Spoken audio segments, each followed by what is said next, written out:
फिर से देखिए, ये दो चर वाला है, दो चर वाला रैखिक समीकरण हम लोग पढ़ रहे हैं। ठीक है, इसका स्टैंडर्ड रूप जो होता है वो क्या होता है, a1x प्लस में b1y प्लस में c1 बराबर 0। एक और होता है a2x प्लस में b2y प्लस में c2 बराबर 0। इसको हम लोग कितना मानेंगे, समीकरण नंबर 1 है। इसको समीकरण नंबर 2। इसमें चर कौन है, एगो x एगो x और y। x का गुणनांक यहाँ पे a1 है और यहाँ पे a2 है, यहाँ पे y का गुणनांक b1 है, यहाँ पे b2 और c1 c2 अचर है। क्लियर है। अब क्या करना, इन दोनों समीकरण को हल करके किसका मान निकालना है, x और y का। इसके जो हल करने की जो विधि होती है, ठीक है, टोटल 4, कितने, टोटल 4 विधियां होती है। एक तो नाम है ग्राफीय विधि। कौन विधि, जिसको तुमने अभी पढ़ लिया। क्या करना है, ग्राफ से हल करना है और इसमें किसका मान आ रहा था, x और y का आ रहा था कि नहीं। दूसरा विधि होता है प्रतिस्थापन विधि।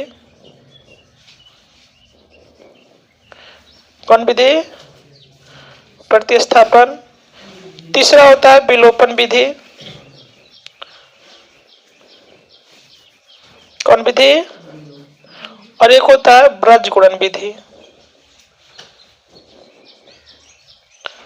ब्रजगुणन विधि, जिसमें से पहले तुम लोग पढ़ चुके हो, कौन सी विधि, ग्राफीय विधि पढ़ चुके हो। अभी हम लोग कौन पढ़ेंगे, प्रतिस्थापन विधि।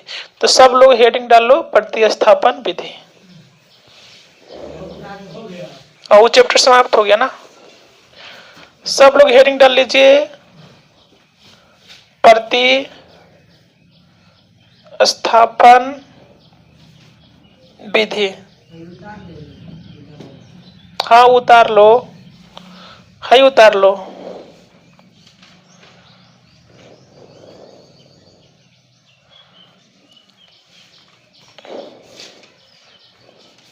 बोलो। देखिए, मान लो ऐसा लिखा हुआ है 2x प्लस वाई बराबर 7।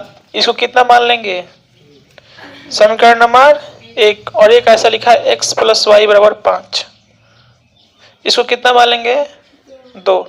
इन दोनों समीकरणों को क्या करना है, हल करना है, जिसमें किसका मान आएगा, x और y का। और किस विधि से, प्रतिस्थापन विधि से। इस क्वेश्चन में आपको करना क्या है, प्रतिस्थापन मतलब समझते हो कि एक के स्थान पे, मतलब मान लो ये बैठी है, एक वो बैठी है, तो कोई दूसरा आएगा और इसको क्या करेगा, इसको उठा के इसको हटा देगा, इसका स्थान क्या कर लेगा, वो ग्रहण कर लेगा, यानी उसके स्थान को क्या कर दिया, वो बदल दिया। तो इसमें हम लोग क्या करेंगे, किसी एक समीकरण को, तुम्हारा मन करे तो इसको लेकर चलो, और तुम्हारा मन करे तो इसको, किसी एक को ले लो। एक को लो या किसको लो, 2 को, जो मन करे सो ले लो। तो मान लो फिलहाल हम समीकरण 1 ले रहे हैं, तो लिखेंगे ये हल में लिख रहा हूं, किसमें, हल में। क्वेश्चन दिया रहेगा सीधे हल समीकरण 1 से। अब इसमें क्या लिखा है, 2x प्लस वाई बराबर कितनी, 7। अब तुम्हारी इच्छा, तुम x निकालना चाहो और नहीं तो क्या निकालना चाहो, y। या तो तुम x निकालो और नहीं तो क्या निकालो, y। जिसमें तुमको सुविधा दिखाई देता हो वही निकालना है। क्लियर है।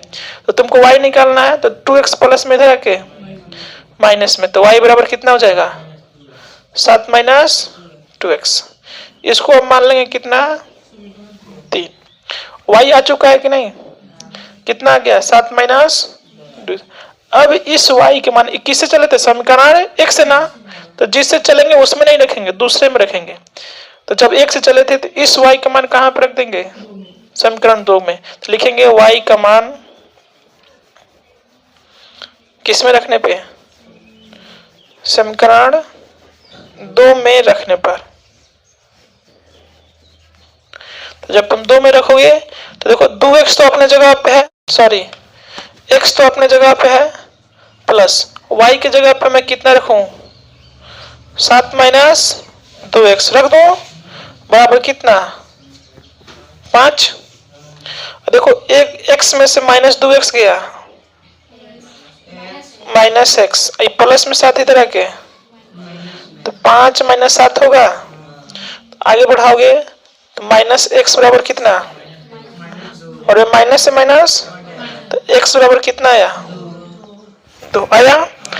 अब क्या करेंगे, एक्स का मान या तो समीकरण 1 में रख दो और नहीं तो कहाँ रख दो, और नहीं तो कहाँ रख दो, 3 में, जहां तुमको रखने की इच्छा हो वहां रख दो।